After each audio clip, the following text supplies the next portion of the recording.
buenas noches donde corresponda. Em, Contentos de estar aquí en este nuevo webinar con dos invitados de lujo que ya vamos a presentarles. Porque antes de presentar a nuestros invitados y conferencistas, quisiera presentarles a nuestra nueva vicedirectora del Departamento de Sueño de ALAT, la doctora Ana María González. Antes de dejarle la palabra a Ana María, es importante señalar que Ana María es médico especialista en neumología. Ella se especializó en el Hospital Universitario de La Paz, en España. Ella, entre paréntesis, es oriunda de Colombia. No sé exactamente de qué parte de Colombia, ella nos contará. Es máster también en medicina del sueño en la Universidad de Murcia, en España, y trabaja en la Fundación Neumológica Colombiana. ¿Ya? Ya nos contará ella un poco más también respecto de su trabajo. Por favor, Ana María, si eres tan amable. Gracias, Juan, por la presentación. Bueno, para los que no me conocen, soy Ana María González, soy colombiana. Hice toda mi formación de neumología y de sueño en España y actualmente pues vivo en Bogotá, en Colombia. Trabajo en la Fundación Neumológica Colombiana y en un laboratorio de sueño que se llama Somnomédica. Y bueno, ahora hago parte de este grupo de sueño de ALAT. Junto con Juan, pues organizamos estos webinar y actividades docentes que para nosotros pues es un placer que nos puedan acompañar y que saquen tiempo para seguir haciendo formación en sueño. Y quisiera pues agradecer a nuestros dos conferencistas por querer participar y hacer parte de este trabajo que hacemos junto con ustedes, pues todo posible. Así que muchas gracias. Y bueno, en los próximos años estaremos organizando más actividades para el Departamento de Sueño. Muy bien, gracias Ana María. Ahora quisiera hacer una breve introducción, no se asusten por esto. Eh, Como ustedes saben, la predicción de riesgo cardiovascular y mortalidad, eh, la mirada que queremos darle a esto es de que estamos en un proceso de cambio de paradigma médico respecto de las enfermedades cardiovasculares en general y en particular de los modelos de predicción de riesgo y de mortalidad en este ámbito. El primer índice de riesgo cardiovascular conocido es el de Framingham, ¿ya? Este es un índice que fue producto de eh, un estudio de cohorte observacional basado en población que se inició por el Servicio de Salud Pública de Estados Unidos en 1948 para investigar prospectivamente la epidemiología, los factores de riesgo y las enfermedades cardiovasculares, disculpe. Este indicador lo que utiliza son variables o marcadores biológicos y antropométricos y demográficos como edad, sexo, niveles de colesterol, tabaquismo y diabetes. Con esto se establece o se calcula un puntaje de probabilidad de sufrir un evento cardiovascular en los próximos 10 años. Es ampliamente utilizado en la práctica clínica para ayudar a los médicos a tomar decisiones sobre la prevención de las enfermedades cardiovasculares.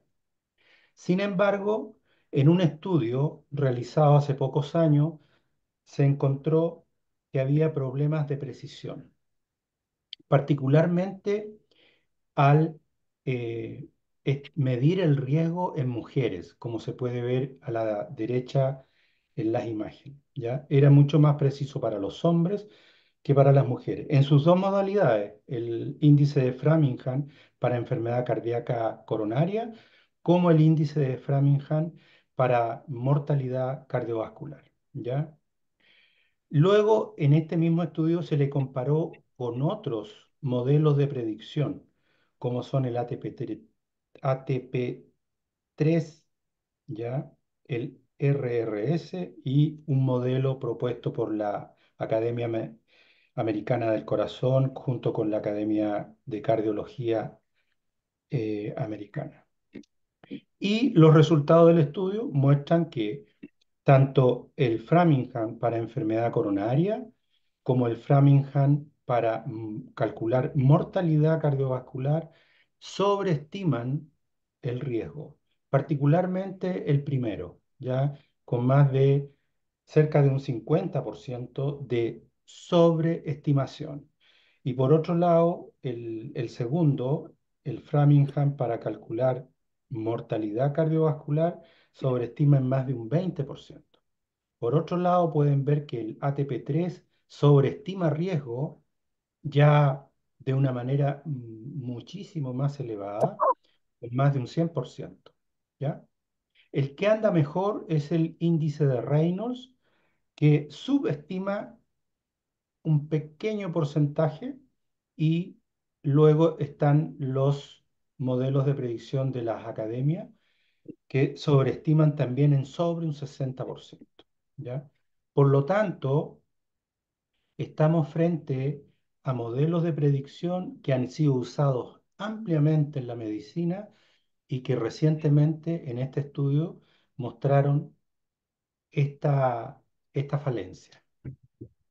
Por otro lado, hay que tener en cuenta que la prevalencia de apnea obstructiva del sueño estimada hoy día a nivel mundial para el índice de apneas y hipopnea mayor de 5 eventos por hora es superior a los 900 millones eh, de habitantes en todo el mundo, ¿ya?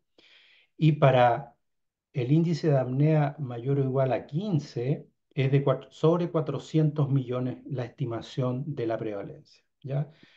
Para quienes les interese, esto fue publicado en Lancet en el volumen 7 de agosto del 2019, ¿ya? Por lo tanto, estamos frente, y como pueden ver, América Latina en general, estamos en una situación de gran problema de salud pública, ¿ya? Porque para el índice de apnea y hipopnea mayor o igual a 15, tenemos las prevalencias más altas encontradas a nivel mundial, ¿ya? En algunos países, ¿ya? Esa es una tarea que también tenemos pendiente, averiguar la dimensión del problema que enfrentamos.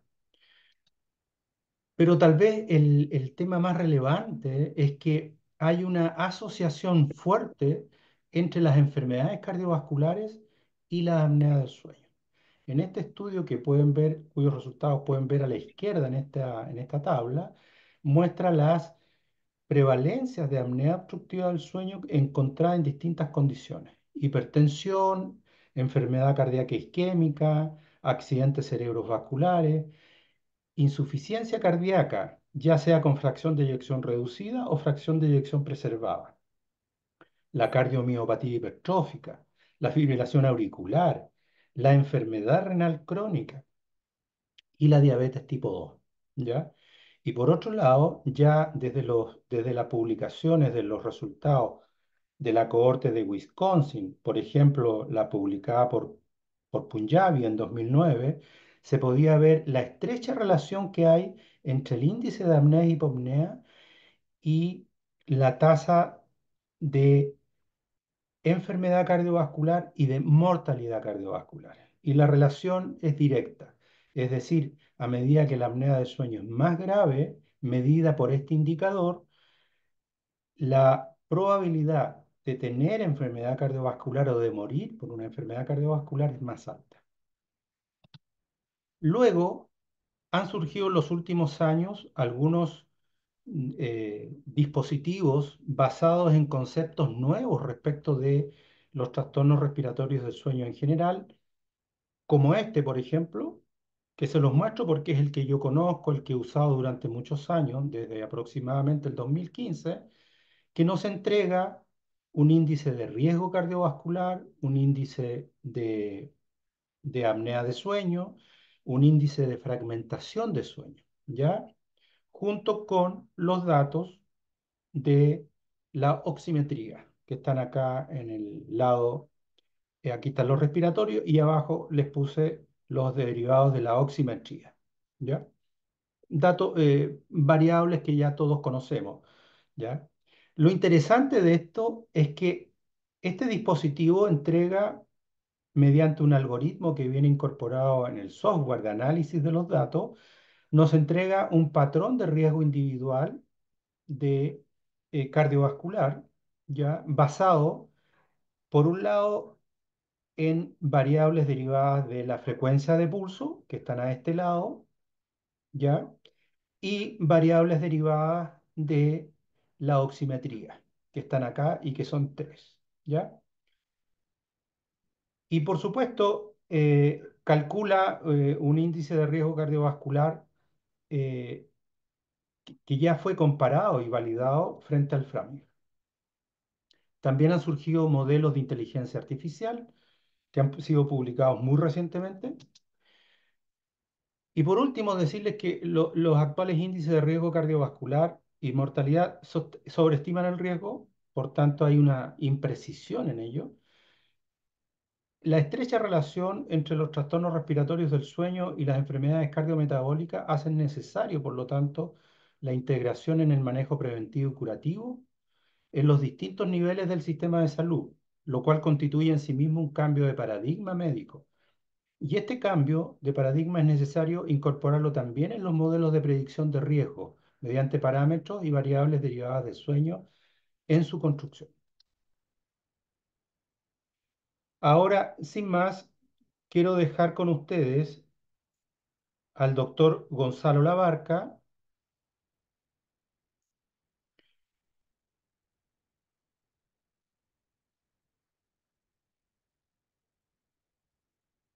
El doctor Gonzalo Labarca actualmente es profesor asistente de la Universidad Católica de Chile.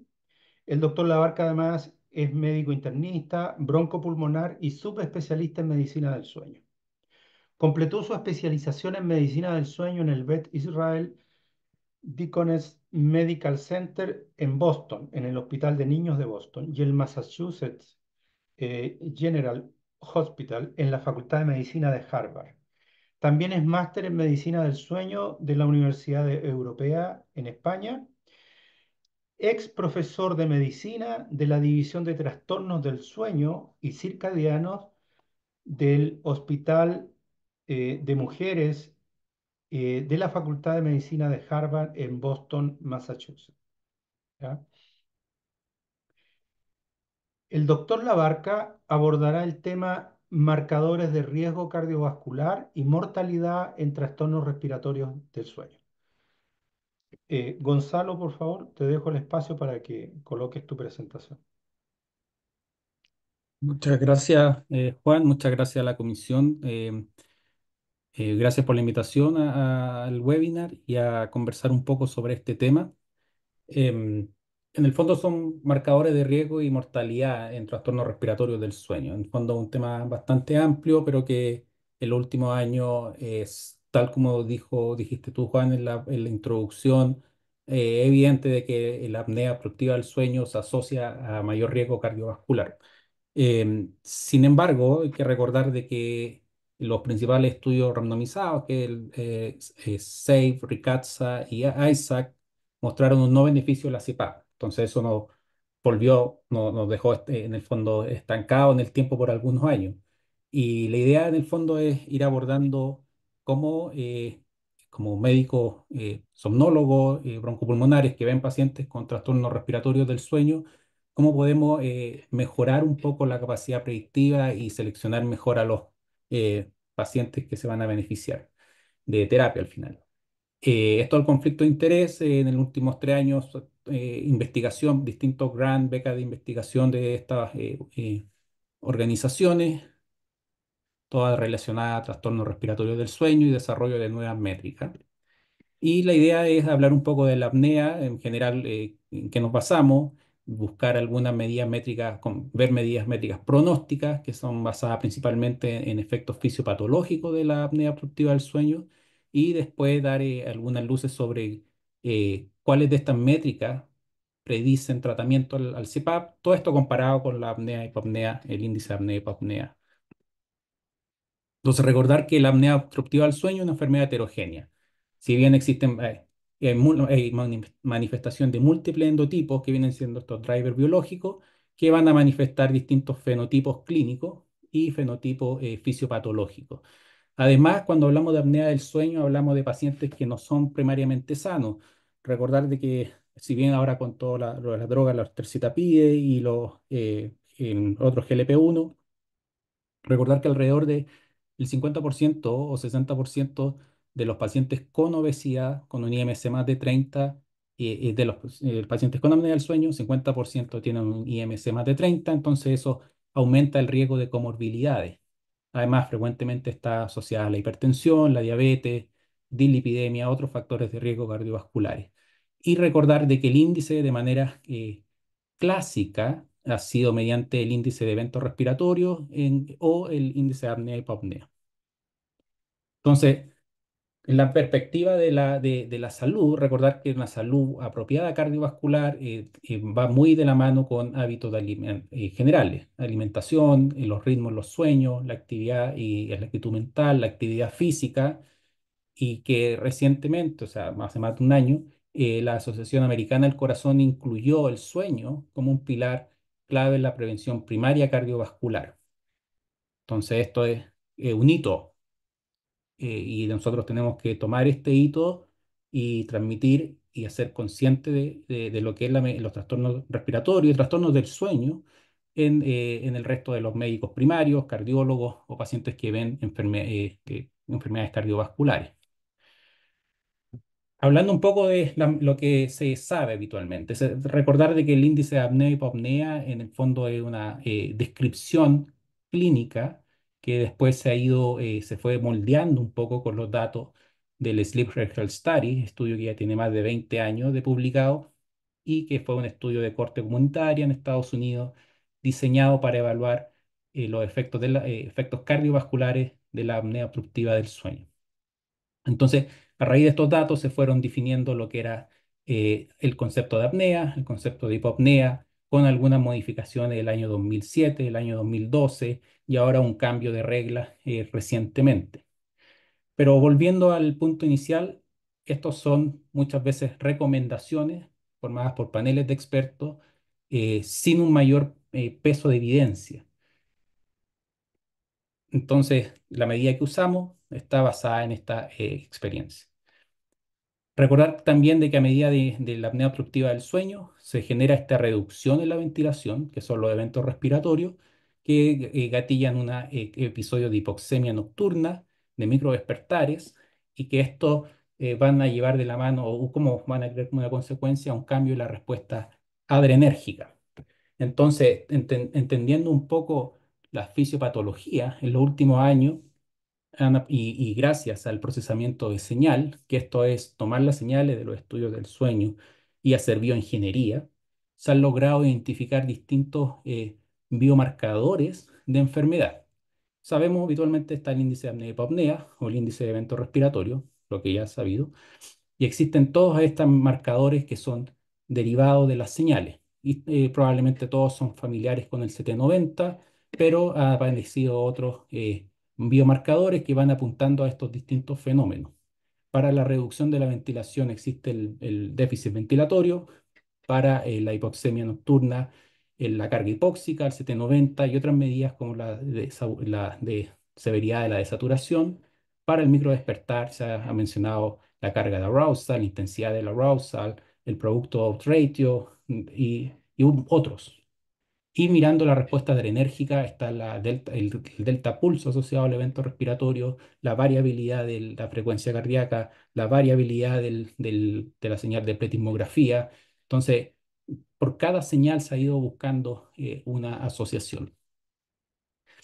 Y esto es debido principalmente a que los estudios principales para evaluar el beneficio de la prevención secundaria en eventos cardiovasculares mostraron resultados no satisfactorios a favor de la CPAP.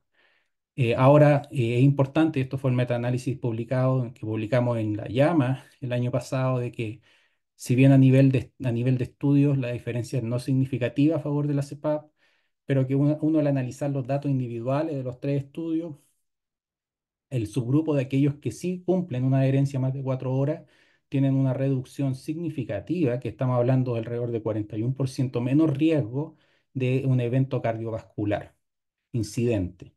Entonces, si bien los datos fueron por años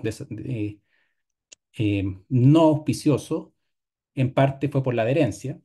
La adherencia promedio en estos estudios fue 2,8 horas, 3,3 y 3 horas. Entonces fueron en promedio, fueron adherencias subóptimas. Pero los que sí fueron adherentes, eh, sirvió. Entonces, volviendo a la salud de sueño, hay que recordar que la prevención cardiovascular y mortalidad por todas las causas eh, y lo que toma hincapié la AJA, la Asociación Americana del Corazón, es primero, un sueño insuficiente se asocia a riesgo cardiovascular. Nosotros tomamos, hay experiencia en corte europea, voy a mencionar lo que hicimos en Chile, que buscamos en el fondo cómo se asociaba el autorreporte de tiempo total de sueño con eventos, mortalidad por todas las causas y o mortalidad cardiovascular. Entonces, definiendo unos puntos de corte, menos de 6 horas y más de 9 horas, encontramos una asociación en U entre el riesgo cardiovascular medido por Framingham con el tiempo total de sueño. Entonces, se confirma, y esto en el Pirate Plot, también hay una tendencia en U, y estos son los riesgos, en el fondo las regresiones logísticas ajustadas por las distintas horas del tiempo total de sueño, que se tiene un comportamiento muy en forma de U. Aquí estamos hablando de riesgo cardiovascular, Framingham, como lo mencionó Juan en la introducción. Otro hincapié, los europeos en los últimos años han estado tratando de resolver esta duda mediante análisis de bases de datos y ver qué ocurre con si uno clasifica pacientes por distintos perfiles. Y una de estas clasificaciones fue el Baveno, un consenso hecho por distintas sociedades europeas y planteaba de que habían cuatro subtipos de pacientes, que era el Baveno A, B, C, D, que estaban determinados por la ausencia o presencia de comorbilidades y la presencia o ausencia de síntomas de somnolencia diurna. Entonces, ahí se formaban estos cuatro grupos. Nosotros evaluamos el riesgo de estos distintos grupos con el riesgo cardiovascular incidente. Si uno ve los análisis no ajustados, en el fondo clasifica las poblaciones por estos grupos, se ve bonito de que los grupos tienen distintos riesgos, siendo aquellos que tienen somnolencia excesiva y comorbilidad cardiovascular los que se llevan mayor peso de la asociación. Sin embargo, cuando uno compara los eventos respiratorios de los distintos grupos, bueno, uno puede ver de que no hay una gran diferencia. En el fondo, quizá entre el CB y el DA podría haber alguna diferencia, pero en general mantiene una línea de tendencia. Y al analizar la análisis de Cox de sobrevida, eh, ajustada por otras covariables cardiovasculares, la verdad de que comparado con la referencia, que el Baveno no, sin comorbilidad, sin sueño, eh, los riesgos no eran mayormente significativos, eran intervalos muy amplios, entonces quizás esta regla no es tan buena. Y aquí voy al punto siguiente, uno de los confundentes que se llevaba gran parte de la asociación fue el CT90. Entonces, claro, la propuesta clínica funciona, está hecha, se ve bonita, modelos individuales, pero probablemente deja fuera un dominio no menor, que es la hipoxemia nocturna. Entonces, vamos con la hipoxemia nocturna. Primera, este es el estudio que evaluamos CT90 en dos cortes, la corte en Santiago y la corte en Sleep Health Study. Entonces tomamos los datos de población comunitaria y los datos de población clínica eh, y analizamos exclusivamente el CT90. ¿Por qué el CT90? Porque es fácilmente disponible en anillos de oximetría o oximetría nocturna nos puede entregar una información sobre riesgo de mortalidad por todas las causas. Y de hecho la propuesta de este trabajo fue como, ¿es o no es el CT90 un marcador de bienestar general? Y efectivamente, los que tenían CT90 alterados tenían un mayor riesgo, y eso se veía en los el tercer, había una relación plausible entre los eh, cuartiles, en el fondo tres quintiles, y el riesgo de mortalidad. Y en este mismo estudio, en el fondo, otra pregunta que quisimos hacer, bueno, ¿cuál es la correlación entre distintas variables que podrían explicar un CT90? Entonces, la correlación que existe con el índice de evento respiratorio en las dos cortes, se fijan, 40% en Sleep Record Study, 41 en la base de Chile, con saturación basal, una relación de 0,5 en negativo y 0,47. Y esta probablemente es la más fuerte, pero igual estamos hablando de 47, 50%. Después, índice de masa corporal 0,2, la posición supina 0,02, el índice la tasa de consumo metabólico 13, con medida antropométrica 17%, 22 y con edad 17. Y en Santiago, en la base clínica, no más de 40%. Entonces, 790 al parecer se comporta como un marcador un poco inespecífico, eh, no muy relacionado con variables antropométricas ni con los eventos respiratorios. Y voy a tocar más adelante este punto cuando lo cruce con carga hipóxica, específica la apnea del sueño. Y, bueno, obviamente al ajustar en los modelos las dos cortes, había un efecto de riesgo se vio con CT90, no con el ODI-3. En una charla reciente me preguntaron, bueno, ¿no hablas del ODI-3, que es otra medida que está frecuente? No, porque las veces que lo hemos evaluado, los modelos ajustados no se ha asociado a riesgo. Este trabajo también es interesante, está publicado recién, lo publicamos en la Revista Médica de Chile, a ver si logramos tener algún impacto, porque aquí el mensaje es fuerte. Aquí el mensaje es, ¿qué pasa si uno agrega el índice de evento respiratorio o el CT90 como una variable aditiva a las medidas de riesgo cardiovascular, según Framingham? Y primero fue demostrar que el riesgo cardiovascular, según Framingham, tiene una relación plausible a los eventos respiratorios, o ya lo mencionó Juan en la introducción, pero el CT90 es aún más marcada esta división. Al hacer las regresiones lineales múltiples, también se ve de que a una mayor porcentaje de estos marcadores hay un mayor riesgo cardiovascular, pero si se fijan arriba, la curva naranja es más pronunciada que el azul. Eso quiere decir de que mayores niveles se llevan más peso de la asociación. Y la correlación de nuevo, en este caso, baja, 22%. O sea, son medidas distintas y al parecer CT90 tiene más. Y lo más interesante sería, bueno, ¿cuál es la asociación de estos modelos? Si yo tengo un modelo basal de riesgo cardiovascular por Framingham y después a este modelo le agrego el índice de evento respiratorio y después o a este modelo le agrego el CT90 o a este modelo le agrego los dos, entendiendo que son dos dimensiones distintas con baja colinearidad. Entonces, el área bajo la curva, eh, si agrego el 790 solo, estamos hablando de aumentar de 0,58 la capacidad predictiva a 0,85. Y eso es estadísticamente significativo. Agregar los dos también se mueven 0,83, pero son valores similares. Y por mortalidad por todas las causas, lo movimos de un área bajo la curva de 0,61 a 0,69. Entonces, yo creo que esto es lo más importante. ¿Podemos mejorar la capacidad predictiva de los modelos cardiovasculares con un CT90? Sí. CT90, como mostré en el otro estudio, en dos cortes asocia a un peor riesgo, a un peor riesgo de mortalidad por todas las causas. Entonces, y una medida fácil, basta una oximetría nocturna. Vamos ahora al terreno un poco más chico. Está en la carga hipóxica, ya la he comentado previamente. Esto busca específicamente los eventos respiratorios, apnea y hipopnea, que están marcados, o sea, marcados por el médico broncopulmonar o especialista en sueño. y en base al área en el que se marca se genera un área de búsqueda en los cuales se va a buscar la señal de oximetría de pulso y esta oximetría de pulso busca el área bajo la curva asociada a ese evento respiratorio. Esto lo hace distinto del CT90 en primer lugar porque está asociada al evento y en segundo lugar porque tiene ve el área bajo la curva de previo al evento y posterior al evento.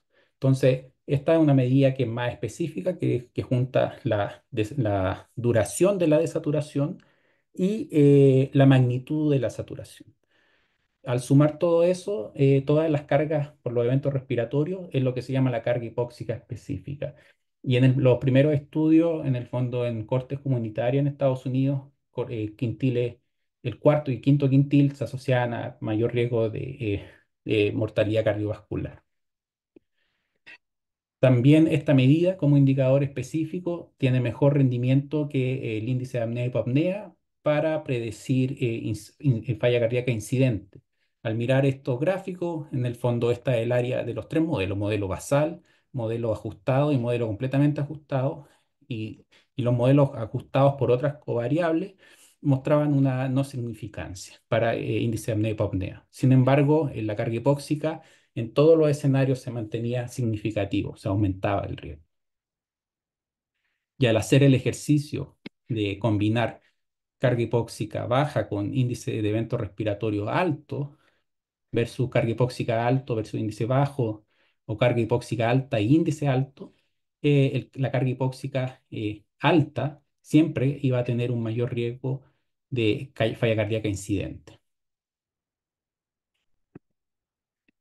Y modelos, este es el estudio francés, corte independiente a los grupos americanos, que viene a validar el efecto de el riesgo cardiovascular y la mortalidad por todas las causas en pacientes de una base de datos clínica.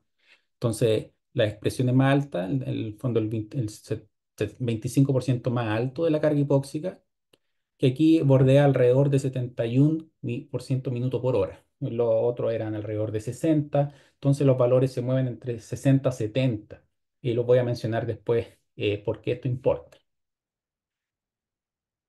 Ahora, ¿de qué depende la carga hipóxica?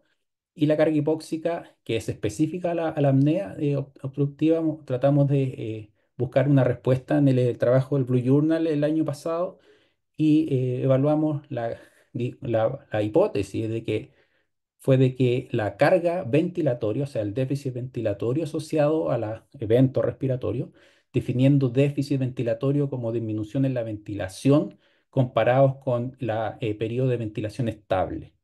Entonces uno tiene los porcentajes de apnea y se ve cuánto desatura, cuánto cae estos volúmenes en periodo asociado a apnea o hipopnea. Entonces, esta carga respiratoria que se ve aquí en el fondo, aquí hay eventos respiratorios que se grafican apnea obstructiva, que ya vimos que la saturación en el oxímetro de pulso genera esto, carga hipóxica, y al mirar la cánula nasal, en el fondo se lograban identificar eh, áreas similares de déficit ventilatorio, como área bajo la curva, de los cuales se hace esta técnica de bioingeniería, que se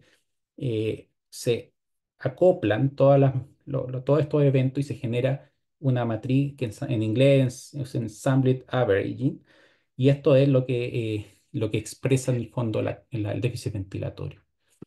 La correlación entre déficit ventilatorio asociado a eventos respiratorios con la carga hipóxica fue alta, 79%.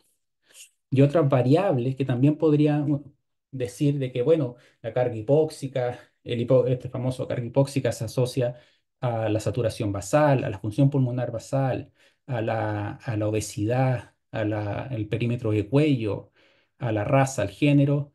Buscamos otras explicaciones a nivel de eventos respiratorios en términos de media y en términos de eventos individuales. Cuando hablamos de eventos individuales, de una corte de mil personas, estamos hablando de probablemente 1000 por, no sé, a 30 eventos por hora, muchos eventos, miles de eventos por hora.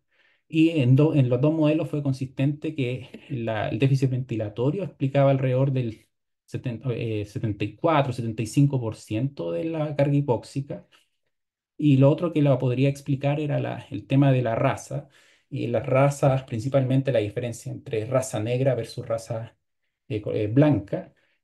Y esto tiene que ver con todo este boom que en el fondo en afrodescendiente o raza en el fondo negra, el oxímetro de pulso no captura bien la desaturación.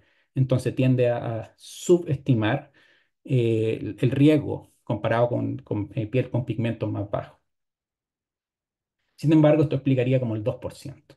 El índice de masa corporal, otro 2%, y la saturación basal de oxígeno estaría explicando también un 2%. Variables como la antropometría, edad, género y función pulmonar basal no la explican. La capacidad predictiva para modelo para la carga hipóxica y la carga ventilatoria son similares. De hecho, uno no debería ponerlos juntos en una ecuación porque hay mucha colinearidad.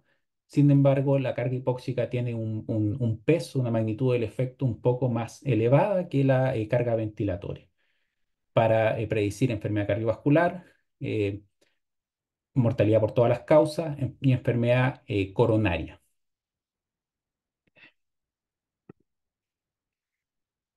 Otra pregunta, ya les mencioné de que al parecer el CT90 se mueve distinto que el índice de evento respiratorio. Ahora, la pregunta ¿es la carga hipóxica está correlacionada con indicadores habituales como el índice de evento respiratorio o el CT90 o el índice de arousal? Y la verdad de que no. La mejor correlación se encuentra entre con el índice, con el IAH, pero eso no estamos hablando de una correlación del 56%. O sea, no van de la mano, hay una dispersión. En CT90 es un 33% y en los índices de arousal 26%. Si uno mira eh, las medidas comparadas con CT90, y aquí vuelvo a la diapositiva anterior, eh, ve la dispersión de datos en el scatter plot. Entonces, esto lo que está diciendo es de que hay sujetos que tienen un CT90 muy anormal con una carga hipóxica baja. ¿Y qué puede ser esto? Esto se explica porque sus eventos respiratorios son de baja hipoxemia, pero tienen un tiempo de bajo 90% prolongado, probablemente por una comorbilidad cardiopulmonar. Y aquí entran probablemente los EPOC, aquí entran probablemente la fibrosis pulmonar y otras patologías, hipertensión pulmonar, en el fondo aparecen en estos subgrupos. Y por el otro lado, hay sujetos que tienen un CT90 bastante bajo, pero con una carga hipóxica muy alta. Y estos son los que efectivamente desaturan y desaturan primariamente por la apnea. Uno podría sospechar que son desaturadores más con REM, dominante en REM, con desaturaciones más profusas, debido a la apnea o hipopnea. Segunda variable de interés, el delta heart rate, que esto es la respuesta del pulso a los eventos respiratorios. Esto es de manera similar, mirar el oxímetro, la frecuencia cardíaca asociada al evento respiratorio. Y esto tiene una asociación también en U. Eso quiere decir que aquellos que responden poco a los eventos, o sea, cambian poco su frecuencia cardíaca o cambian mucho su frecuencia cardíaca, tienen un mayor riesgo cardiovascular. También tienen riesgo cardiovascular aquí a la izquierda, en el fondo, si esto uno lo sumara con la carga hipóxica alterada, el riesgo cardiovascular se dispara de mortalidad cardiovascular 3,5 veces. Y para comparado con otras medidas, tanto el delta G rate como la carga hipóxica se asocian a mayor riesgo de fibrilación auricular. Y al hacer el mismo ejercicio, pero con el IAH, no se asocia el IAH. Entonces, esto quiere decir de que estos marcadores son mejores predictores de salud de fibrilación auricular incidente comparado con el índice de apnea y hipopnea. El arousal, voy a pasar esto en los microdespertares, es el tiempo de microdespertares, que es la carga de arousal, Es en el fondo el tiempo total del registro de sueño, cuánto tiempo se marca el arousal. Y esto se buscó en una corte, se asoció con mortalidad cardiovascular y por todas las causas, en bases comunitarias. Sin embargo, habían algunos reparos con los confundentes usados y nosotros lo mostré en la diapositiva anterior. eh, Aquí buscamos esta exposición a ver si la podíamos reproducir y no fue reproducible al asociar al hacer el mismo ejercicio, hypoxic burden, ventilatory burden y el arousal. El arousal no fue reproducible, entonces la verdad perdió un poco de peso, le faltó validación. Y la intensidad del arousal, esto es otra métrica, pero que en el fondo ve qué tan potente es el microdespertar. Y en Sleep lo buscamos con incidencia de demencia en dos cortes independientes y encontramos que había un riesgo alrededor de un 29% y 23%. Entonces ese sería un poco el rol del arousal. No iría tanto por lo cardiovascular y además por lo neurocognitivo. Para los tratamientos, esto es un análisis de Isaac, vimos que si uno hubiera hecho Isaac o SAFE o Ricatsa basado en estas métricas y randomiza solo aquellos grupos con una carga hipóxica alta, hubiéramos encontrado que los que usaron CPAP en este grupo, una reducción de eventos cardiovasculares ajustados de 47%, significativo. Y que esto se grafica en el fondo tanto en los grupos con alto riesgo como con los de bajo, el riesgo en ambos grupos y, y esta es la reducción. O sea, que hay una diferencia en la reducción del evento cardiovascular.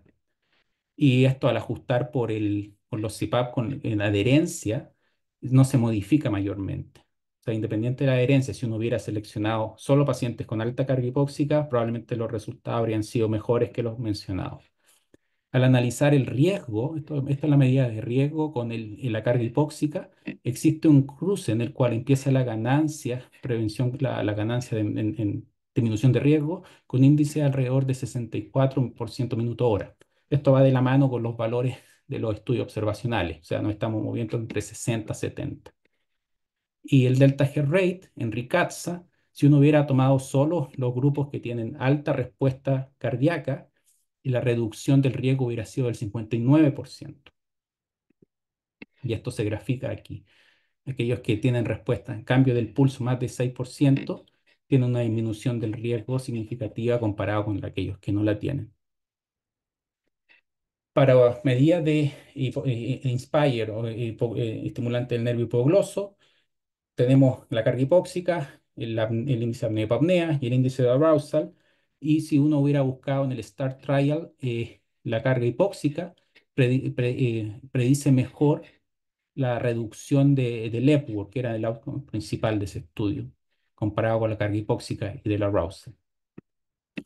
En Latinoamérica, estos son un poco los resultados mostrados este año de la red de sueño, un proyecto que lideré con mucha colaboración y que ha sido bastante bueno.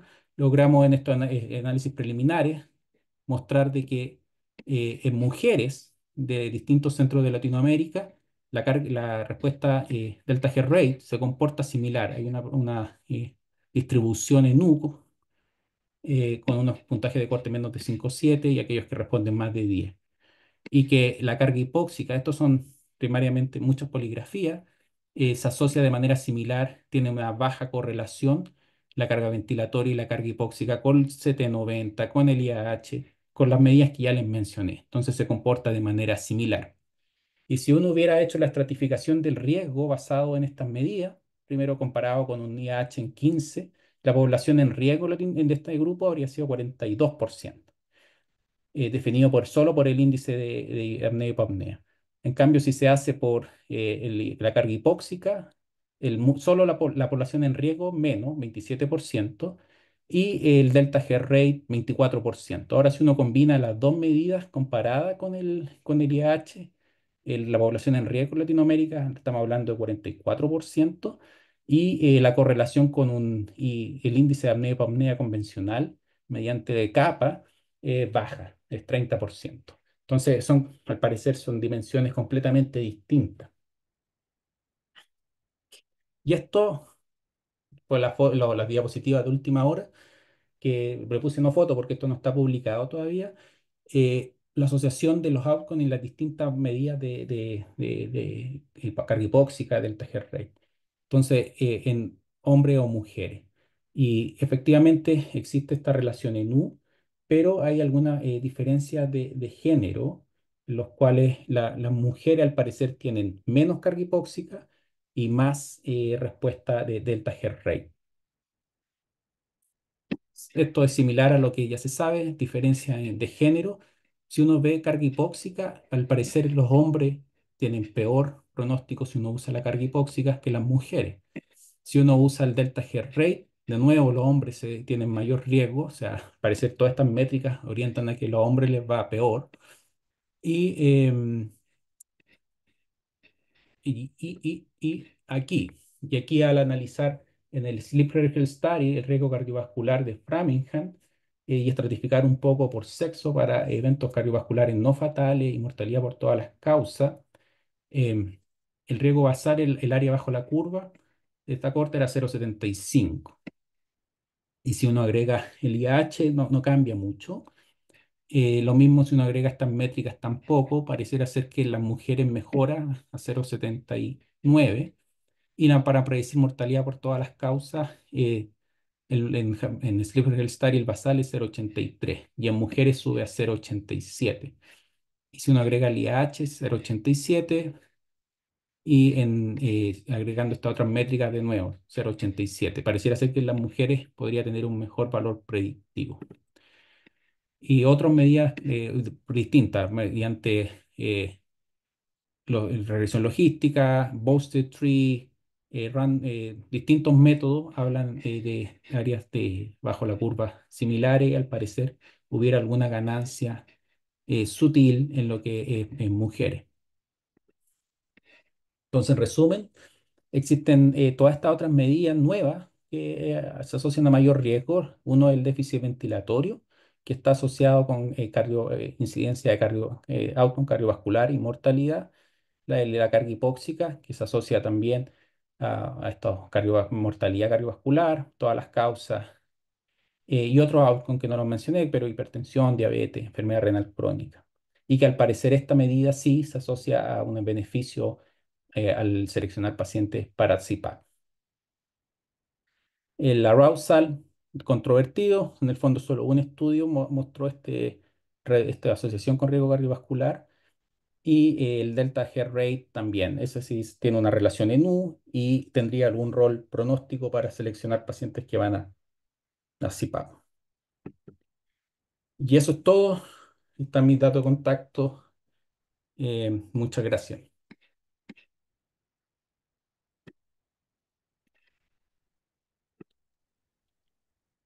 Muchas gracias, Gonzalo. Muy completa la presentación. Los datos que has mostrado son muy interesantes. Ya lo comentaremos y haremos preguntas al respecto. Ahora quiero dejar con ustedes al doctor Diego Vanegas. Eh, el doctor Vanegas es especialista en cardiología de la Escuela Colombiana de Medicina. Es especialista también en electrofisiología cardíaca por el Hospital Académico de Maastricht, en Holanda. Es fellow de la Sociedad de Ritmos Cardíacos, de la Sociedad Norteamericana del Ritmo Cardíaco. Y tiene además una maestría en Fisiología y Medicina del Sueño por la Universidad de Murcia, en España. Recién tuvo un percance, Diego, se quedó sin electricidad, pero ya retornó. Diego, te dejamos entonces para que nos hagas tu presentación. Aló, vaya, se volvió a caer, parece, Diego.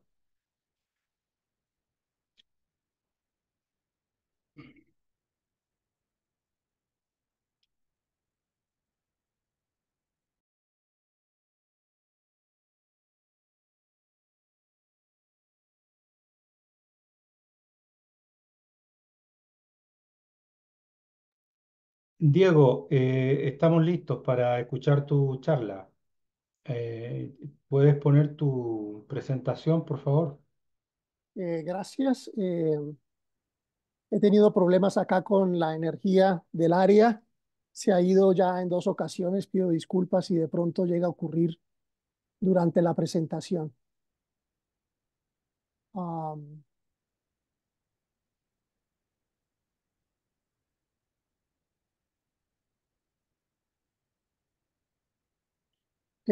¿Me dice si todo está correcto? Está correcto, Diego. Muchas gracias. Bueno, primero agradecerle a Juan, al doctor Carrillo y a Alat por esta gentil invitación y todo un honor compartir con el doctor Labarca, que sabemos tiene un conocimiento muy amplio sobre el tema que estamos discutiendo. Mi experiencia básicamente es con la tonometría arterial periférica. Esta ha sido una metodología o un examen o un dispositivo avalado por la Academia Americana de Medicina de Sueño y diversas sociedades internacionales dedicadas al estudio del sueño como un elemento técnicamente válido para el diagnóstico de la apnea obstructiva. Y de eso se trata mi charla, mostrar cómo funciona y qué aplicaciones tiene en el riesgo cardiovascular.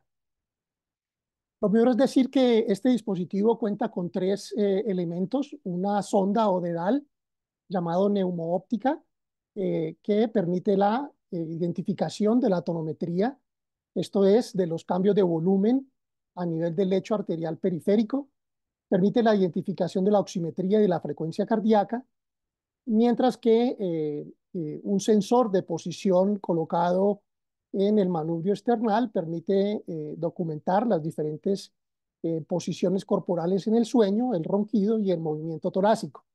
En la muñeca, donde están integradas estos otros 2 elementos, hay embebido un actígrafo de movimiento que permite la identificación de la actividad la actividad en vigilia o el reposo durante los diferentes estadios de sueño. La sonda se caracteriza por tener 2 componentes: un componente neumático, que es un cojín preinflado con unos 10 centímetros de aire. Este tiene embebido dentro del sistema un fotopletismógrafo con una fuente emisora y una fuente receptora. Cuando el paciente introduce el dedo en la sonda, el aire que está en el cojín que está desinflado eh, sufre un desplazamiento forzoso por la presión del dedo hacia un compartimiento externo, causando una distribución del aire y un aumento de la presión alrededor del dedo.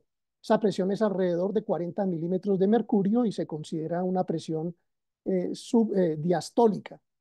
Eh, Tiene este rasgo característico muy importante porque eh, produce una inmovilización de las 2 falanges distales del dedo, lo que facilita que las medidas tengan una reducción del ruido externo de artefactos y se optimice la relación señal-ruido. Por otra parte, permite o acepta diferentes tamaños de dedo, manteniendo una presión uniforme, esto basado pues en la ecuación de Laplace, en que el aumento del radio implica aumento del dedo, el volumen del dedo es inversamente proporcional a la presión y directamente a la tensión del área. Esto hace que la presión sea uniforme para diferentes tamaños de dedo. Por otra parte, esa presión facilita una correcta monitoría o registro de la onda de pulso. Cuando no hay compresión externa, la distensibilidad de la pared está a su máximo, de tal manera que la fluctuación o la distensibilidad produce ondas de pulso pequeñas, mientras que cuando hay una compresión uniforme, apenas llega el volumen pulsátil al área, produce una distensibilidad más amplia de la pared, facilitando la identificación de una mejor señal. Por otra parte, la sonda neumoóptica tiene un fotopletismógrafo que utiliza luz roja e infrarroja, contrario a otros oxímetros que utilizan luz verde, Ya el doctor Labarca mencionó que especialmente en raza negra puede haber atrapamiento de la luz y subcuantificación de la oxigenación de los tejidos y de la hemoglobina. La luz infrarroja es especialmente absorbida por la hemoglobina oxigenada, mientras que la luz roja lo hace la hemoglobina desoxigenada. La diferencia permite el cálculo de la saturación de oxígeno. Otra función del fotopetismógrafo es determinar la densidad óptica del tejido, la cual es mayor durante sístole cuando hay ingurgitación de los tejidos por el ingreso de un volumen importante de glóbulos rojos que se disponen en un flujo laminar, reduciendo el paso de la luz de un lado al otro. Y esto pues está relacionado con una densidad tisular aumentada. Cuando hay diástole, se regresa la sangre al corazón, la disposición de los glóbulos rojos y la densidad del tejido es menor, por lo cual se puede trazar en el tiempo una curva como la que se observa de la onda de pulso, con un pico sistólico y una onda dícrota y un retroceso diastólico. En la circulación de la mano podemos identificar que la mayor densidad de los vasos se encuentra en la yema de los dedos y que existen puentes o anastomosis a nivel distal que tienen una función de el manejo del volumen, como lo veremos en esta diapositiva. El flujo sanguíneo cutáneo y el volumen que recepciona el dedo está dividido en dos flujos, un flujo que es directo, que va a través de la anastomosis y no va a los capilares, representa el 90% de ese flujo, mientras que un 10% es el flujo cutáneo nutricional de los capilares. Este es muy importante porque el flujo cutáneo directo es el termorregulador y la forma como el organismo controla el tono vasomotor. Ese tono vasomotor es dado por el simpático, especialmente las porciones terminales del nervio mediano que dan o que llevan en sí eh, dendritas o terminales de tipo simpático postganglionar que inervan los vasos sanguíneos de los dedos, principalmente en esta región palmar y en la región dorsal, donde hay una gama muy amplia y rica de receptores alfa. El sistema nervioso autónomo que se origina en el hipotálamo se diferencia entre simpático y parasimpático a nivel del tracto solitario. Allí nacen las neuronas pre y postganglionares que junto con los nervios motrices del plejo braquial llegan hasta la extremidad distal de la mano y van estas fibras eh, simpáticas en el perineuro del nervio mediano, degranulando la epinefrina a nivel distal, causando diferentes grados de vasoconstricción y su ausencia vasodilatación. En los seres humanos en reposo tenemos los lechos vasculares periféricos vasoconstreñidos en un 50%, por lo cual una vasoconstricción mayor del 50% ocurre con la acción simpática y una menor vasoconstricción ocurre con el retiro simpático, causando vasodilatación. Además del sistema nervioso autónomo, es importante recalcar que la onda de pulso como unidad de medida de la tonometría está regulada también por la actividad electromecánica del corazón. Esto es que la expulsión de sangre del corazón eh, inicialmente tiene un frente de onda que llega primariamente a los tejidos distales, pero una parte del volumen expulsado queda atrapado en la raíz de la aorta porque el volumen expulsado es mayor de la capacidad que tiene la aorta de distenderse o recibir ese volumen, de tal manera que un segundo frente de onda es inyectado después de que la aorta retrocede a su posición basal.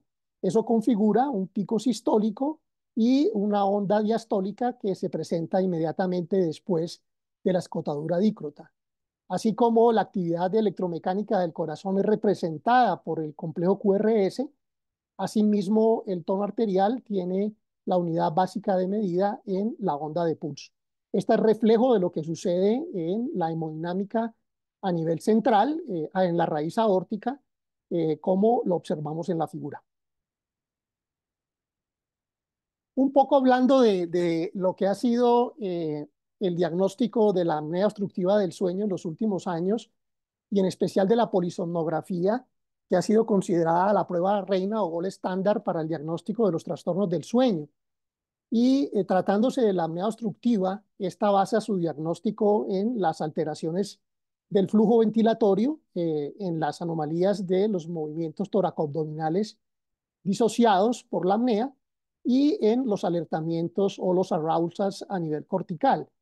El electrocardiograma, sin embargo, ha tenido una utilidad relativamente marginal y solamente hasta ahora viene a cobrar importancia, ni siquiera por la importancia en relación con la fibrilación auricular o el diagnóstico de las arritmias, sino por el estudio de su variabilidad. Y un primer tópico al respecto es que los cambios o la aceleración de la frecuencia cardíaca ocurren en relación con los eventos apnéicos. En especial, esta activación cardiovascular de la frecuencia ocurre sistemáticamente antes de los alertamientos subcorticales o corticales. Sistemáticamente, ese incremento de la frecuencia ocurre en individuos con latencias a sueño relativamente cortas o tardías y se acompaña siempre de incremento de la presión arterial, como se observa en la gráfica inferior de la derecha. Asimismo, la elevación de la frecuencia cardíaca y su duración durante el evento apneico está en proporción directa con la duración de los alertamientos corticales y se presenta invariablemente independiente de la personalidad del sujeto. Esto nos lleva a decir que un alertamiento autonómico causado por la hipoxia es inducido por el quimiorreflejo que activa quimioreceptores del cuerpo carotídeo a través del núcleo del tracto solitario con una respuesta dual, con inhibición del vago para facilitar la acción simpática con incremento de la frecuencia y la contractilidad del corazón, y por otra parte vasoconstricción periférica con elevación de la presión. Esto puede ser identificado por la tonometría, la sonda neumoóptica, con una disminución de la amplitud de las ondas de pulso que indican vasoconstricción y reducción del volumen a nivel arterial periférico. Esto se puede ver en el patrón que observan ustedes a la derecha, donde hay vasoconstricción que ocurre con cada evento respiratorio, disminución del volumen e incremento de la frecuencia y de saturación. Esto se llama un patrón recíproco en términos de tonometría arterial. Por otra parte, el ciclo vicioso de la apnea en el transcurso de la noche, que genera hipoxia y o hipercapnia, produce una serie de fenómenos de ajuste de la homeostasis a través del alertamiento muscular o reclutamiento de la masa muscular de la vía aérea. También produce el alertamiento autonómico antes descrito y el microalertamiento o alertamiento cortical. Ellos han sido interpretados inicialmente por la polisomnografía como que el microalertamiento y el alertamiento provocan la apertura de la vía aérea, pero realmente el reclutamiento de la masa de músculos de la vía aérea ocurre frecuentemente antes que se produzca el alertamiento cortical y mayormente el alertamiento autonómico ocurre mucho antes que cualquiera de los dos. Y en ese sentido, toda la reacción debe ser interpretada como un todo para obtener una normalización del mecanismo respiratorio. En el modelo de Ecker y Jones, de tres tipos diferentes de apnea o de gráfico de apnea, encontramos que el reclutamiento de la actividad muscular del genio gloso ocurre frecuentemente de manera rápida. Es decir, aquí la lengua, por decirlo coloquialmente, es más rápida que el cerebro y no existe alertamiento cortical, existe vasoconstricción discreta, incremento de la frecuencia y de saturaciones discretas. digamos que este tipo 1 o este endotipo que se ha descrito puede ser correlacionado en la tonometría como aquellos pacientes que tienen desaturaciones bajas, una carga hipóxica baja, pero una reactividad vascular pues importante con un bajo número de alertamientos o ausentes los alertamientos corticales. Cuando la masa muscular sufre retardo debido a la cronicidad de la apnea y a daño de los mecanorreceptores de la vía aérea. Esta actividad muscular del geniogloso se retrasa, pero la respuesta autonómica cardiovascular con incremento de la frecuencia, mayor vasoconstricción y mayor desaturación precede el alertamiento cortical, que puede estar al mismo tiempo del reclutamiento del geniogloso o un poco antes. Y finalmente, cuando el daño de los neuroreceptores del tono muscular en la vía aérea es importante, el alertamiento cortical precede mucho el reclutamiento muscular, pero se acompaña siempre de una vasoconstricción intensa, una mayor taquicardia y unas desaturaciones más profundas, que indica que este individuo tiene ya un rango de alta colapsabilidad con baja respuesta a la apnea. Otro dato importante de la utilidad de la electrocardiografía, y más que electrocardiografía, como lo dije antes, de el análisis de la frecuencia cardíaca, es el estudio de la variabilidad RR. Esto básicamente en una secuencia electrocardiográfica puede apreciarse que hay una fluctuación en la frecuencia cardíaca latido a latido. Sin embargo, lo que se emplea en general en la medicina son los promedios, bien sea en latidos por minuto, y si se toman los intervalos de tiempo en milisegundos, el promedio del RR en milisegundos. Pero estos promedios realmente no indican las cargas y la interacción que el sistema nervioso autónomo tiene entre los intervalos. Para el sistema nervioso autónomo, un segundo es una eternidad porque todos los reflejos y toda su variabilidad ocurre en milisegundos. Para eso se inventó el análisis de la variabilidad en el dominio del tiempo, que calcula la raíz cuadrada de los promedios de estos intervalos. Pero más frecuentemente y más utilizada es el dominio de la frecuencia, que utiliza el ciclaje de las señales de control neurocirculatorio por la unidad de tiempo expresada en Hertz. Esto es, por ejemplo, en una secuencia de volumen arterial y de frecuencia de pulso, pueden apreciarse intervalos en los cuales estos intervalos de número más pequeño indican más frecuencia, están asociados a vasoconstricción, mientras que los intervalos más largos o bradicardia están asociados a vasodilatación. Y esto es lo que ocurre durante los alertamientos, de tal manera que la variabilidad de la frecuencia sirve de manera directa para calcular los cambios en el sistema nervioso autónomo. Una secuencia de intervalos RR, como la que se observa en esta gráfica superior, 256 complejos o intervalos RR, pueden ser desenmascarados en términos de qué oscilaciones producen estas fluctuaciones, y conocemos que la oscilación parasimpática o vagal se encuentra en el rango de 0,15 a 0,4 Hz, mientras que la oscilación simpática de alta frecuencia se encuentra por debajo de 0,15 Hz.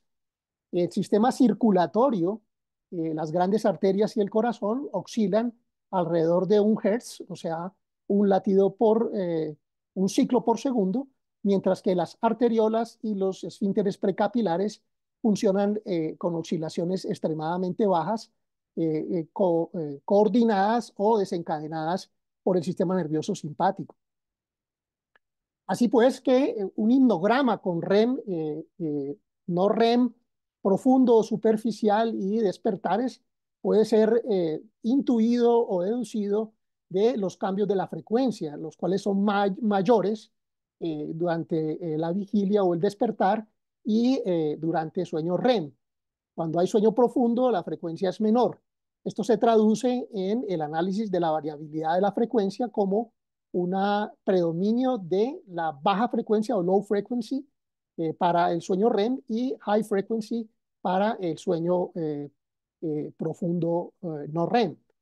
En una tonometría puede observarse como una vasoconstricción sostenida con incremento de la frecuencia y de la variabilidad, lo que permite deducir que se está pasando por un episodio REM, especialmente cuando hay transiciones entre la vasoconstricción, la vasodilatación, la frecuencia elevada y la frecuencia más baja.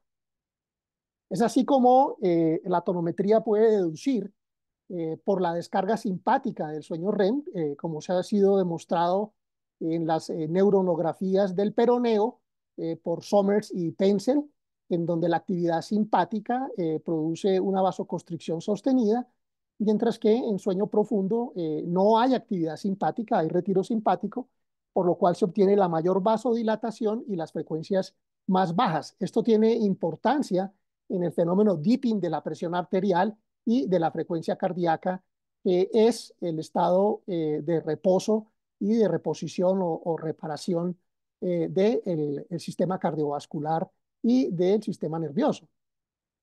Así pues que basado en la actividad simpática es documentada a través de las variaciones del tono arterial y de la frecuencia cardíaca, el dispositivo puede identificar que estas ausencia de variaciones en el tono arterial y en la frecuencia están relacionadas con sueño profundo, mientras que las fluctuaciones en el tono erráticas con vasoconstricciones y vasodilataciones acompañadas de cambios de la frecuencia cardíaca están relacionadas con sueño REM. Ahora, para definir un poco la relación entre la apnea obstructiva del sueño y la enfermedad cardiovascular, ya el doctor Labarca se ha extendido muy amplia y precisamente sobre esta relación. Traigo a colación el acrónimo HARTS, publicado en el año 2018 por la Academia Americana de Medicina del Sueño, HARTS, corazones en inglés, para explicar a través de este acrónimo la relación deletérea entre la apnea del sueño y las diferentes enfermedades cardiovasculares, como la hipertensión, la fibrilación, la falla cardíaca, el accidente cerebrovascular y la diabetes. La hipertensión arterial en la apnea del sueño puede producirse por al menos 4 condiciones, entre las cuales se encuentra esta primera, que es los cambios en la mecánica ventilatoria, que durante la apnea produce un incremento de la presión pleural con valores negativos en contra de lo que sucede con una presión pleural neutra o cero en condiciones normales. Esto cambia la presión transmural del ventrículo izquierdo, que es básicamente la resta de la presión intracavitaria versus la presión extracavitaria. En este caso, 100 menos 0 es 100, o sea que la presión intravascular es de 100 milímetros de mercurio. Pero en presencia de apnea, la presión pleural negativa tiene un efecto no negativo, sino sumatorio. Por ejemplo, 100 intravascular o intracardíaca, 40 negativo a nivel pleural, menos da 140 milímetros de mercurio. O sea que una causa de elevación de la presión arterial en la apnea es una causa mecánica por alteración de la presión transmural del ventrículo izquierdo. La otra causa es el desacople cardiopulmonar que ocurre durante la apnea, pues se produce una vasoconstricción hipóxica que genera un incremento de la resistencia vascular pulmonar, impidiendo el vaciamiento del ventrículo derecho, el cual tiene que incrementar la presión para inyectar la sangre en los pulmones, produciéndose a la larga un remodelamiento y generando un riesgo de hipertensión pulmonar en este circuito. En esta fase, el retorno venoso al corazón de sangre oxigenada a la aurícula izquierda y al ventrículo está disminuida, por lo cual la precarga ventricular y la eyección de volumen es menor.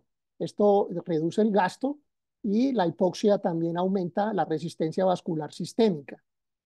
Apenas se libera la apnea, ocurre una vasodilatación súbita con un retorno venoso incrementado al ventrículo izquierdo, el cual tiene que manejar una presión y un volumen aumentados, generando remodelamiento de esta cavidad y colocando al paciente a riesgo de cardiopatía hipertrófica, la cual pues se forma o se conforma para poder expulsar un volumen incrementado de sangre en una resistencia incrementada también a nivel periférico. Esto es un mecanismo hipertensivo. El barorreflejo es un contrarreflejo del quimiorreflejo y trata de aliviar el incremento de la presión causada por la vasoconstricción debido a la hipoxia.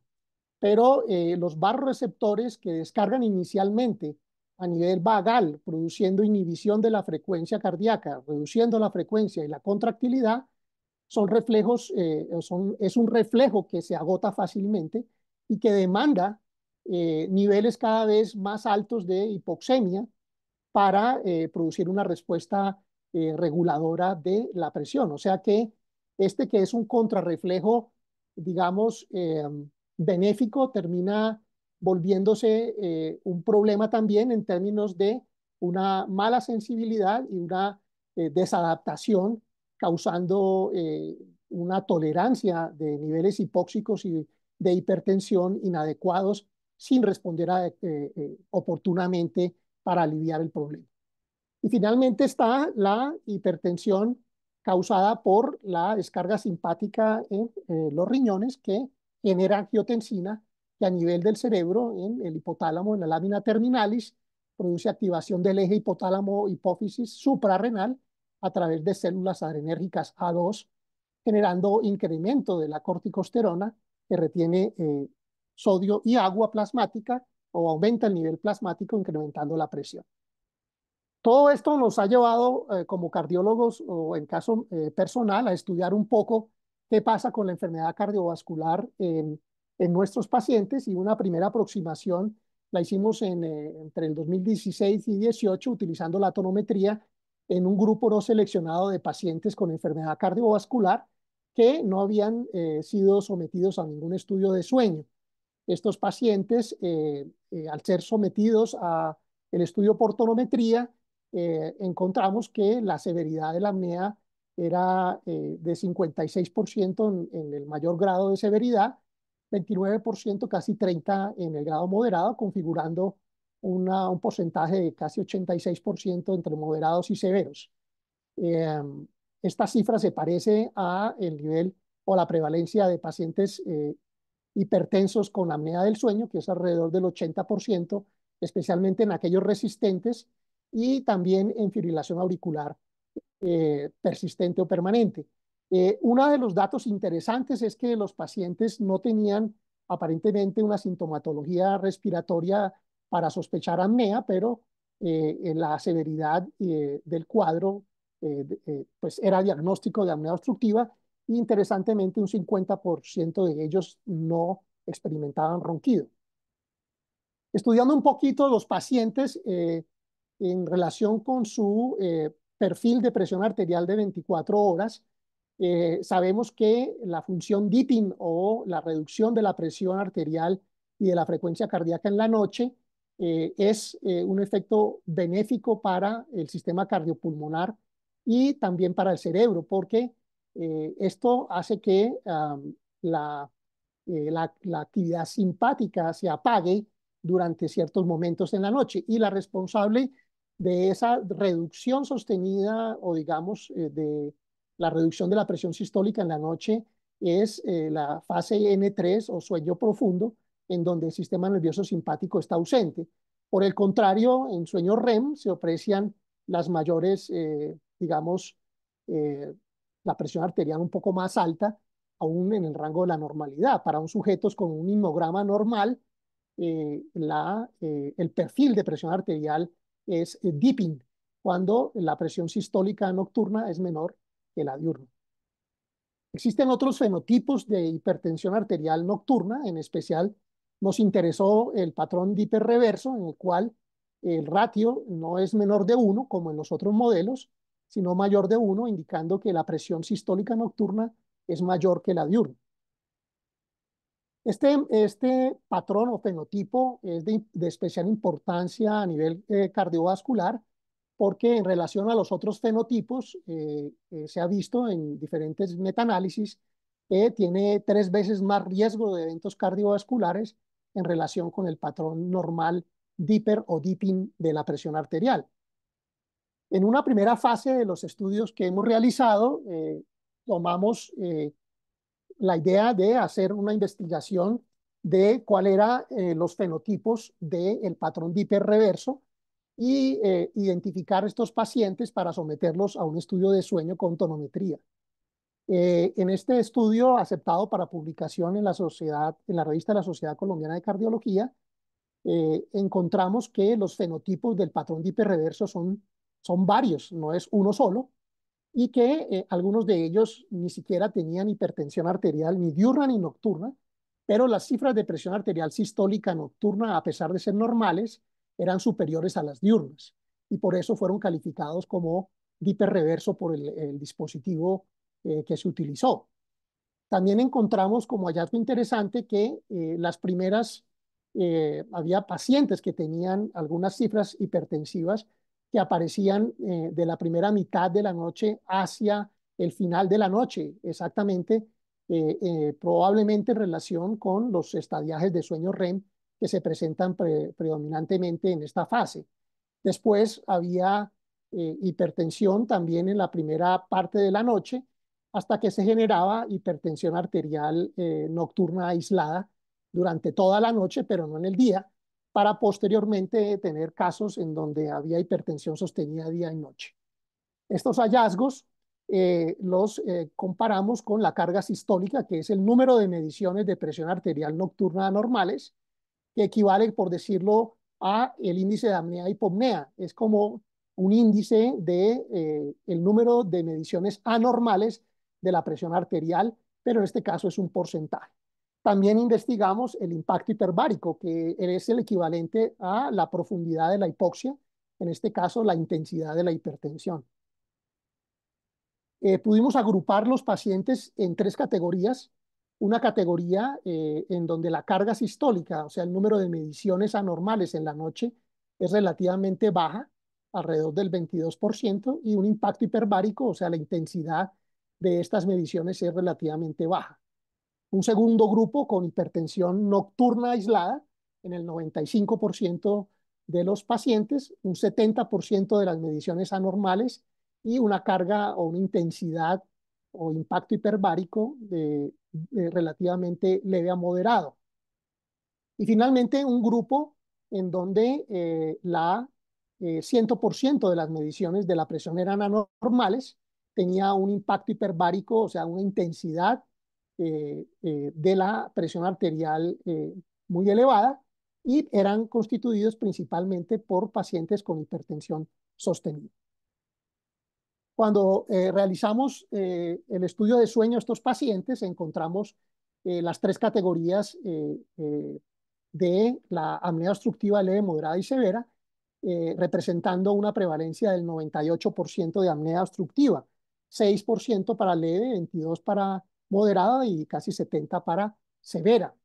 Una característica importante es que cuando se trata de grupos con apnea leve, se aprecia que el índice de apnea y hipopnea entre 5 y 15 es jalonado principalmente por el AGI REM, tanto en la categoría leve como en la moderada.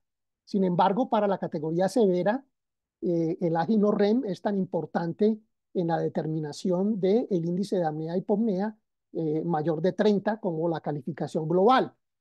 Lo que es interesante también es que la progresión del compromiso del AGI no REM se triplica entre el leve y el moderado y se triplica de nuevo entre el moderado y el severo.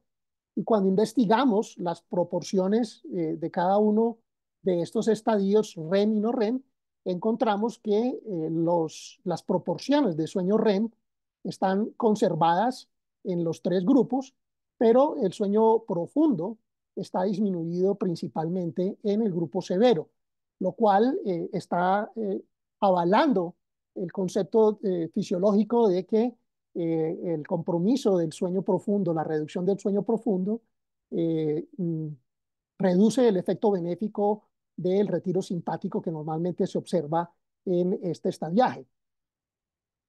Adicionalmente, valoramos la carga hipóxica por el T90 y encontramos que en los grupos moderado y severo el T90 es muy sensible para determinar la carga hipóxica, pero poco específico. Esto ya lo mencionó el doctor Labarca. En el grupo moderado encontramos que el marcador más importante de carga hipóxica es el tiempo que permanecen estos individuos entre 88 y 85%, mientras que para el grupo severo, la carga hipóxica que lo diferencia es el tiempo que permanecen por debajo de 85. Cuando cotejamos todos estos datos de carga hipóxica contra las variables de alteraciones de la presión arterial, en el monitoreo ambulatorio de 24 horas encontramos que la saturación mínima de oxígeno, la saturación menor de 80%, el índice de el ágino REM y básicamente el ODI al 4% no REM se correlacionaban con una presión de pulso anormal, con una carga sistólica, o sea, el número de mediciones anormales de la presión en la noche también más alto y con un impacto hiperbárico en 24 horas, o sea, la intensidad de la hipertensión más severa, especialmente con la saturación mínima de oxígeno y las desaturaciones menores de 80. Lo que quiere decir que hay una correlación, digamos, dosis-respuesta entre la carga hipóxica y la carga hipertensiva. En este caso, son tres ejemplos de los tres grupos: leve, apnea moderada y apnea severa por la tonometría, y mapas que muestran una carga hipertensiva leve, moderada y severa. Lo anterior me lleva a decir que la intensidad de la hipertensión es similar en términos operativos a la intensidad o profundidad de la desaturación, y que el número de eventos de mediciones anormales en la monitoría de 24 horas tiene su símil en el índice de apneas y hipopneas, de tal manera que en pacientes con patrón circadiano de la presión arterial hiperreverso, hipertensos, tienen una imagen, digamos, correspondiente a una carga hipóxica mayor. Esto ha sido inteligentemente tomado por la Sociedad Internacional de Hipertensión, que en sus últimas guías de 2020 recomienda la realización de estudios de monitoría de sueño a pacientes hipertensos con sospecha de apnea obstructiva como una causa secundaria de hipertensión. Y es básicamente lo que he hablado de una carga hipertensiva alta en relación con los eventos de clúster de desaturación. Mi última diapositiva hace referencia a este statement de la AJA, de la Asociación Americana del Corazón, que sugiere el tamizaje para apnea obstructiva del sueño en hipertensión resistente o mal controlada. Yo precisaría especialmente en aquellos con patrón de hiperreverso y cargas importantes, cargas sistólicas e impacto hiperbárico aumentado, y en pacientes con hipertensión pulmonar y fibrilación auricular recurrente. Adicionalmente, considerar el estudio de sueño en pacientes con falla cardíaca, alteraciones del ritmo como taquibradi, disfunción sinusal, arritmias cardíacas o alteraciones como muerte súbita o accidente cerebrovascular. No sé, creo que mi recomendación final es invitarlos a, a, a revisar este libro que he publicado dos libros, dos tomos que he publicado sobre tonometría arterial periférica, los principios básicos que hemos discutido acá y algunos casos clínicos. Muchas gracias.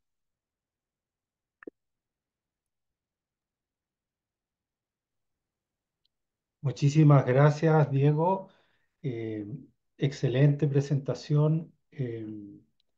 La gráfica, además, muy bonita, muy colorida, eh, que enfatiza mucho los conceptos que tú has querido mostrar. Muchas gracias, Bueno, doctor Juan. amigos, sí, perdón. Muchas gracias, doctor Juan. Ah, muy bien, por nada. Gracias a ti por haberte dado el tiempo de compartir con nosotros tus conocimientos y tu experiencia en esta área, ¿ya? Ahora quisiéramos dar paso a algunas preguntas, dudas, algún comentario.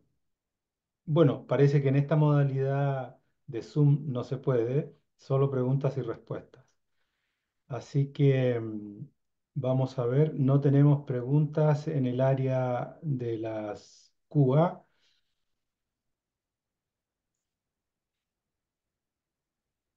Bueno, como para eh, entrar en ambiente, quería preguntarle a Gonzalo. Gonzalo, en la experiencia que tú tienes de análisis de múltiples estudios, ¿cuál dirías tú que es el marcador que más promesas o que más promete como, como predictor de riesgo cardiovascular?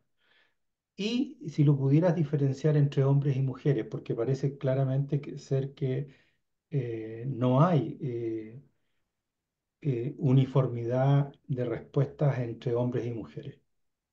Mm.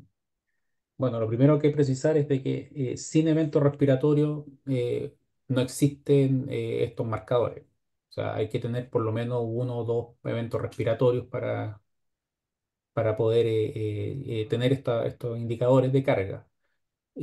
Son complementarios. Eh, Al final yo creo que los modelos de predicción deberían ser basados en el I/O, una carga hipóxica más de 60 por ciento minuto hora y/o un delta Heart rate más de 10,7 latidos por minuto. ¿Ya? Como les mencioné, al parecer las mujeres tienen más respuesta simpática, menos hipoxia, y los hombres, pues, en el fondo predomina más la hipoxia.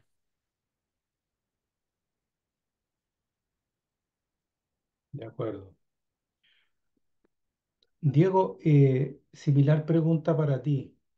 ¿Cuál crees tú? Bueno, nos mostraste ahí las relaciones que hay clarísimas entre las curvas de oximetría nocturna, las de saturación y las respuestas presoras a nivel sistémico. Eh, lo otro, Diego, la otra cuestión que se plantea, la pregunta es, ¿cómo la tonometría arterial detecta los eventos respiratorios?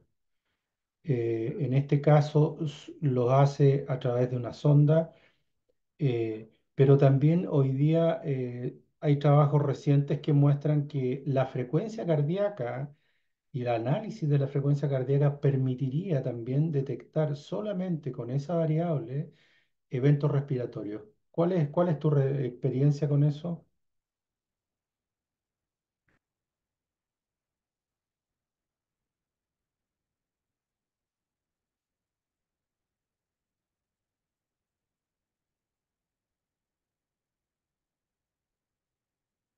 ¿Aló? Ah, se acaba de caer Diego, ¿eh? Nuevamente, parece que se ha quedado sin electricidad. Bueno, esperaremos que vuelva. Tenemos algunas preguntas acá en el área de preguntas y respuestas. La pregunta que hace Anonymous, asistiendo Anónimo. ¿Qué efecto tiene el beta bloqueo en la validez de la variabilidad del RR? Esta es una pregunta para Diego, va bien, ¿ya?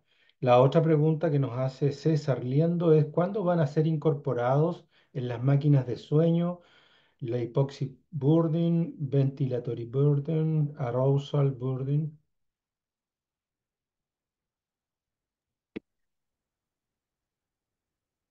O sea, para mí me imagino.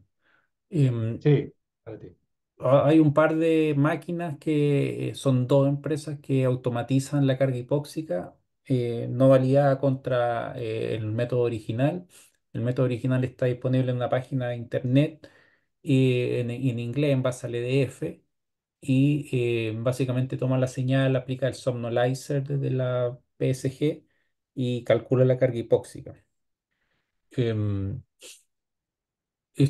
bueno, la respuesta. corta sería si hubiera una beca de ALAT para financiar la incorporación de una plataforma en español que se haga esto más amigable a los médicos que ven patología del sueño y se pueda subir en su archivo y te da el output con estas métricas, sería ideal. Ya. Em, y creo que es una iniciativa que se puede hacer, es factible. Em, Pero la respuesta en específico a esta pregunta depende de la industria, porque se compensan de que vale la pena invertir en apnea del sueño después de los fracasos de los estudios randomizados que pusieron su plata ahí y tienen que reencantarse con la apnea del sueño. Porque además el problema no ha desaparecido, ni ha disminuido siquiera. Al Le, contrario, le- le- vieron, el vieron menos problema sigue plata, creciendo. claro, vieron menos plata, entonces han dejado un poco de lado. Y es de esperar de que con estos nuevos marcadores o con estos cambios de paradigma se vuelvan a interesar. Sí. Bueno, em, también nos pregunta César, ¿el SAOS en REM incrementa el riesgo de hipertensión? Esta pregunta es para Diego, que se acaba de reincorporar. Eh, el SAOS en REM incrementa el riesgo de hipertensión. Sí, Eh, esa es la pregunta. sí, yo pienso que el REM per se, dado a que sabemos por la fisiología que durante sueño REM el tono muscular de la vía aérea está disminuido, hay una propensión innata, digamos, a que haya agravamiento de las apneas y de la hipoxemia durante sueño REM. Eh, Esto significa que si el individuo eh, se tiene en cuenta que durante el sueño REM fisiológicamente hay esa propensión y además de eso, durante el sueño REM hace apneas, la carga hipóxica pues debe incrementarse. De acuerdo a nuestros hallazgos, la carga hipóxica.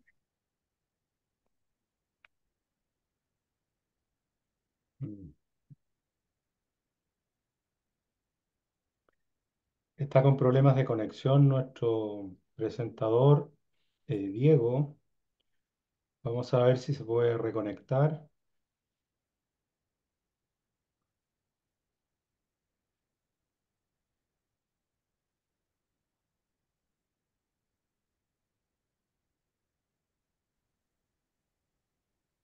Diego, Sí, aló. Diego, te congelaste en algún momento. La última parte de tu respuesta no la escuchamos. Sí, ¿me escuchan ahora? Sí, ahora sí, perfectamente. Bueno, decía que si naturalmente hay una tendencia a la relajación y a reducción del tono muscular en REM, y esto genera per se un incremento de la hipoventilación y de las apneas. Y adicionalmente, si durante este evento la apnea obstructiva del sueño se manifiesta con apneas eh, que ocurren específicamente en este periodo, la respuesta yo creo es sí. Sí hay un incremento, eh, sí hay una importancia de la hipertensión arterial en esta fase de sueño, especialmente si el paciente tiene hipertensión arterial de hiperreverso o con patrón circadiano invertido. Hemos observado que el sueño REM, el AGI durante el sueño REM jalona, especialmente los pacientes que tienen apneas leves y moderadas, mientras que las apneas de sueño que ocurren en no REM jalonan junto con aquellas que ocurren en REM los pacientes que tienen apneas severas. O sea que se le ha dado mucha importancia al sueño REM como la fase donde más propensión a las apneas hay, pero realmente el organismo está en cierta manera acostumbrado a que en esta fase hay un incremento de la presión y de la variación de la frecuencia cardíaca, mientras que en sueño no REM, especialmente la fase N3, el sistema nervioso autónomo está apagado el simpático. Pero si durante esta fase que debería estar apagado el simpático hay activación autonómica y no se permite esa reducción fisiológica, Entonces, las apneas van a producir en esta fase de no REM hipoxemias más severas y están asociadas a más hipertensión. De acuerdo. Gracias, Diego. Muy clara la respuesta. Antes de continuar, quisiera salirme un poco del libreto y saludar a varios miembros de la Fundación Charcot-Marie-Tooth Chile que se encuentran presentes en la sala. Yo no sé si ustedes saben, pero la enfermedad de Charcot-Marie-Tooth se caracteriza porque en una proporción importante de personas que la padecen sufren de apneas obstructivas del sueño y hay algunos trabajos que sugieren con bastante evidencia que mientras no es tratada esta apnea de sueño, mucha de la sintomatología se intensifica y que cuando se trata adecuadamente, la sintomatología asociada a esta enfermedad se reduce incluso en algunos aspectos hasta desaparecer, ¿ya? Así que un saludo a nuestros amigos de Charcot-Marie-Tooth Chile. Hay una última pregunta, yo no, hay dos preguntas más. A ver,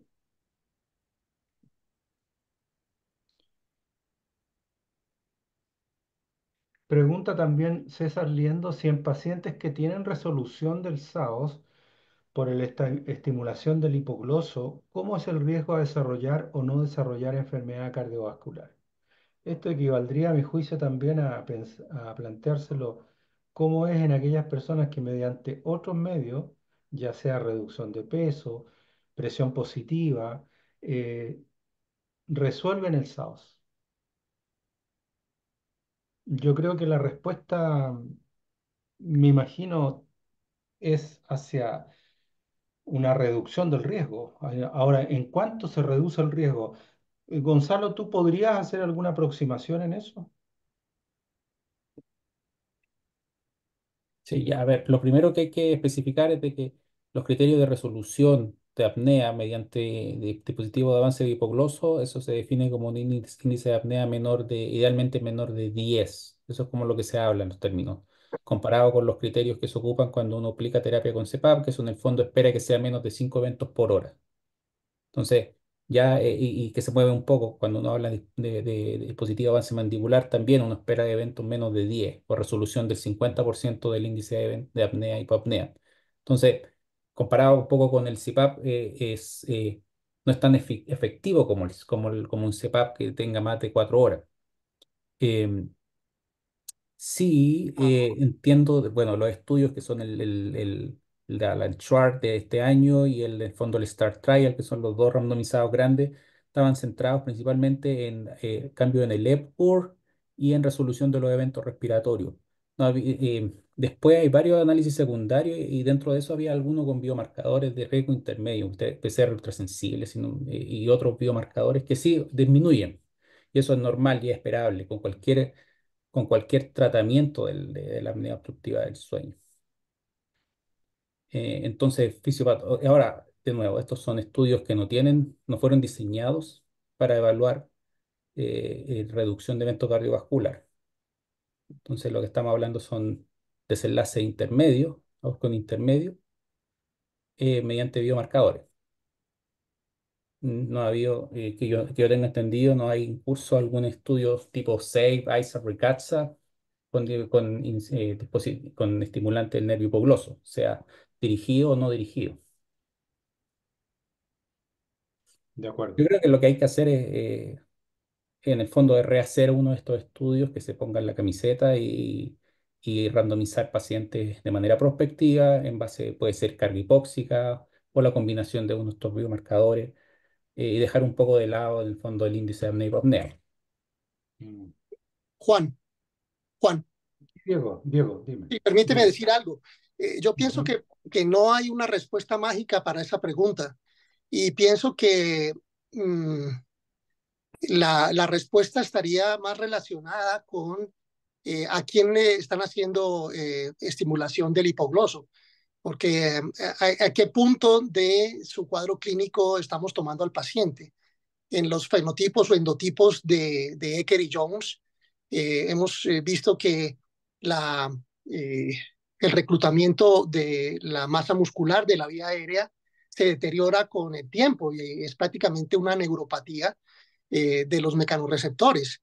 Entonces, por una parte, esa reactividad de esos músculos puede estar comprometida y habría que mirar en qué estadio se encuentra, número uno. Y número dos, si el individuo ha avanzado tanto con su enfermedad y se le hace una estimulación del hipogloso, ya puede tener un mecanismo crónico de hipertensión o ya puede haber tenido una afectación de la función renal o de hipertensión pulmonar o remodelamiento cardiovascular de las cámaras cardíacas, en fin. O sea que yo diría que para saber si se va a mejorar, primero hay que saber en qué estado cardiovascular se encuentra el paciente y cuál es el nivel de cronicidad. Y esto no solamente para la estimulación del hipogloso, sino para cualquier estrategia que uno siga en medicina de sueño. Correcto. Eso es muy cierto. Es muy importante la etapa en que tú diagnosticas y comienzas a tratar a un paciente. ¿Ya? Es verdad. Porque ya cuando se diagnostican etapas más tardías, evidentemente hay un mayor daño. Está establecido ya un mecanismo de, de compensación que puede no ser suficiente o bien hay un fenómeno de readaptación de ciertos sistemas a una etapa de funcionamiento distinta a lo que es lo considerado normal. Sí. Eh, ese es un tema muy interesante. No sé, creo que no hay más preguntas de momento.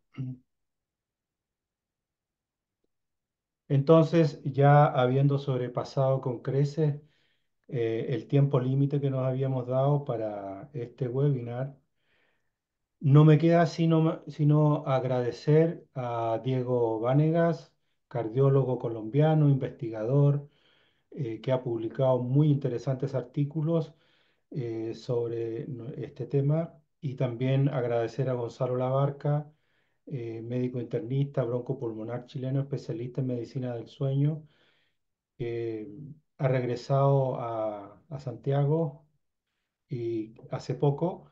Y, y nada, agradecer también a las personas, a los profesionales y a los amigos que se han conectado y que están presentes en la sala, agradecer su presencia, agradecer las preguntas, ¿ya?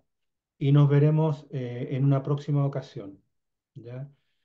Tenemos ahí un calendario bimensual de actividades académicas que ya les iremos contando.